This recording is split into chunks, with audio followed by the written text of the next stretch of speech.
भिंड के रूर ग्राम में जन्मा बालक राजेंद्र ने आत्मा को पाया।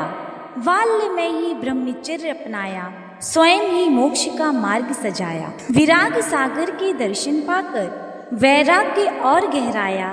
क्षुल्लक एलक मुनिपद पाए, तप और साधना में नया आयाम बनाया। गणाचार्य ने देखा गुण आपका, शिष्य से आचार्य बनाया।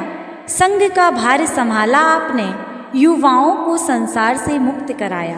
ब्रह्मचर्य की प्रथम श्रेणी से ही आप आकर्षण का केंद्र रहे। यह आकर्षण देह का नहीं गुरुदेव, यह आत्मा की वह सुगंध है जो मौन में भी संसार को पुकार लेती है।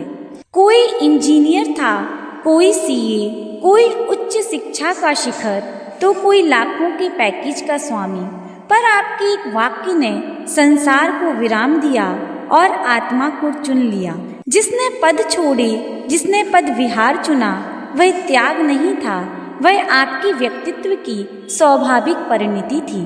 आपने समझाया नहीं गुरुदेव, आपने जीकर दिखाया कि सुख त्याग में है और शांति आत्मा में है। 13 राज्यों की धरा आपके चरण स्पर्श से पावन हुई। 1,25,000 किलोमीटर से अधिक नंगे पांव बिहार और अभी भी यात्रा जारी है। मानो धर्म स्वयं चल पड़ा हो।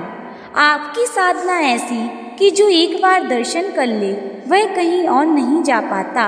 यह चमत्कार नहीं गुरुदेव, यह तप की स्थिर शक्ति है। प्रतिदिन स्वाध्याय करना भी कराना भी आपका जीवन क्रम है। आप प्रवचन देते नहीं, आप भीतर तक जगा देते हैं। आप प्रभावक प्रवचनकार हैं जो श्रोता को श्रोता नहीं रहने देते, उसे साधक बना देते हैं। आपने ग्रंथ नहीं रचे गुरुदेव, आपने युग रचे हैं। आपकी लेखनी से निकली पंक्तियां आज देश विदेश के साधु संतों का स्वाध्याय है।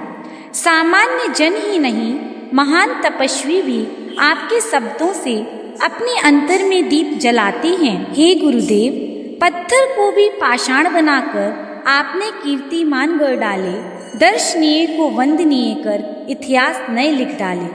आपके आकर्षक व्यक्तित्व का क्या कहना गुरुवर, चुम्ब किए है वह आबा जो खींच लाती है हर मन को इधर। विराग सागर महामुनिराज कृपा के थे प्रदाता, शिष्य में पट्टाचार्य देखा, सौंप दिया संग का नाता।